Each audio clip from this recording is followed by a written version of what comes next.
நம்ம இப்ப பார்க்க போறது சமீப காலத்துல ஏடிஎம் கார்டை திருடி அதுல இருந்து பணம் எடுக்கிறது, பொருட்கள் வாங்குறது அப்படிங்கிறது ரொம்பவே ஃபேஷனா போயிடுச்சு. அதே மாதிரி இங்க ஒருத்தர் அடுத்தவரோட ஏடிஎம் கார்டை திருடி அதுல இருந்து பணம் எடுத்து சொகுசா இருக்கலாம்னு நினைச்சிருக்காரு.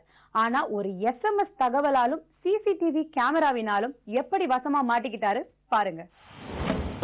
இன்னொருவரின் ஏடிஎம் கார்டை திருடி போலீசாரிடம் வசமாக சிக்கி இருக்கும் இந்த இளைஞரின் பெயர் சுரேஷ். ஏடிஎம் கார்டை திருடிய உடனேயே சாமர்த்தியமாக ஆடைகளையும் நகைகளையும் வாங்கி குவித்ததற்கு கைமேல் கிடைத்த பலன் சிறைவாசம். இந்த விறுவிறுப்பான சம்பவங்கள் நடந்தது சென்னை புறநகர் பகுதியில். பூந்தமல்லியில் உள்ள கந்தசாமி நகர் விரிவாக்கம் பகுதியைச் சேர்ந்தவர் குணசேகரன் என்பவரின் மகன் சிவக்குமார்.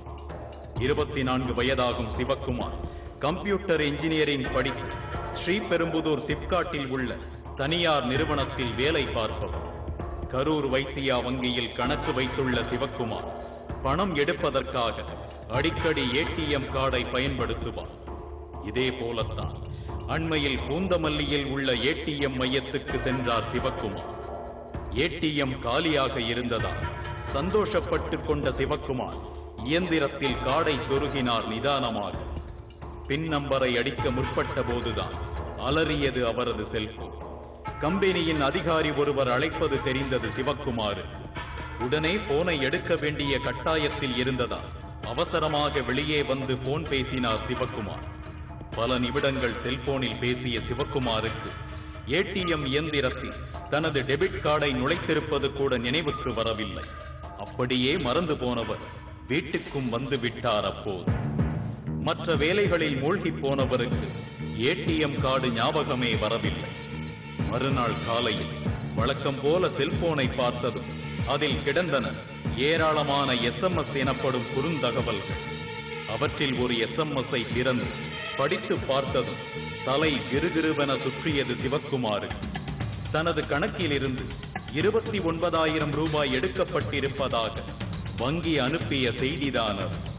இதே போல சுமார் 6,000 ரூபாய் இன்னொரு முறை எடுக்கப்பட்டதாகவும் காட்டி அலற வைத்தது எஸ்எம்எஸ். செக் எதுவும் கொடுக்காமல் தாமும் பணம் எடுக்காத போது இது எப்படி சாத்தியம் என்று மிரண்டு போனார் சிவக்குமார். உடனே கணக்கை சரிபார்க்க தேடினார் தனது வங்கி ஏடிஎம் கார்டை. ஆனால் ஏடிஎம் கார்டு மணிப்பர்சிலும் இல்லை, வீட்டிலும் இல்லை.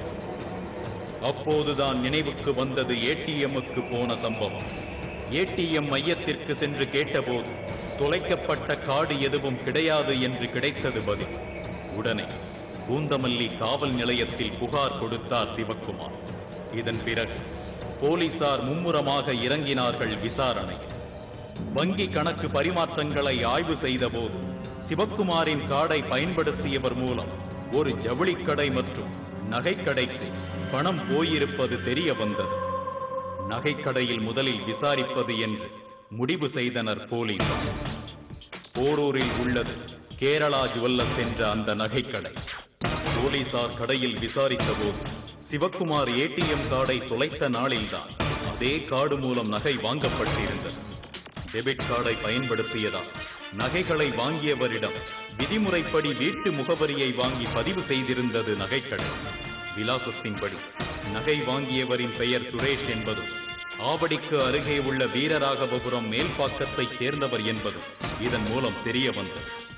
முகவரியில் உள்ள வீட்டை போலீசார் முற்றுகையிட்டு விசாரித்த போது வசமாக சிக்கினார் ஆட்டோ ஓட்டுநரான சுரேஷ். முதலில் கேட்டபோது தனது தாயாரின் கரூர் வைசியா பேங்க் ஏடிஎம் கார்டில் தான் நகை வாங்கியதாக பதற்றமே இல்லாமல் சொன்னார் அவர். ஆனால் தாயாரின் வங்கி கணக்கை ஆய்வு செய்தால் குட்டு வெளிப்பட்டு விடும் என்று சுரேஷை கடுமையாகவே எச்சரித்தார்கள் போலீசார். ஏடிஎம் மையத்தின் ரகசிய கேமரா, நகைக்கடையின் கண்காணிப்பு கேமரா ஆகியவற்றின் வீடியோக்கள் உள்ளன என்று பயமுறுத்தினார்கள். இதன் பிறகுதான் உண்மையை கக்க ஆரம்பித்தார் சுரேஷ்.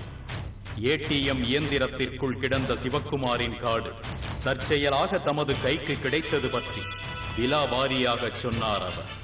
கார்டின் பின் நம்பர் தெரியாததால் நேரடியாக பணம் எடுக்க முடியவில்லை என்றும் அதனால் கடைகளில் பயன்படுத்தி ஆடை மற்றும் நகைகளை வாங்கியதாகவும் ஒப்புக்கொண்டார். மற்றவர் தொலைத்த ஏடிஎம் கார்டை முறைப்படி ஒப்படைக்காமல் மோசடியில் ஈடுபட்ட சுரேஷ் கடந்த 7ஆம் தேதி முதல் புழல் சிறையில் இருக்கிறார். செல்போனில் பேசிக்கொண்டே தான் செய்ய வந்த வேலையை மறந்துவிட்டு கவனத்தை வேறு பக்கம் செலுத்தினார் இது போன்ற சிக்கல்கள் வரும் என்பது தெளிவாக தெரிகிறது.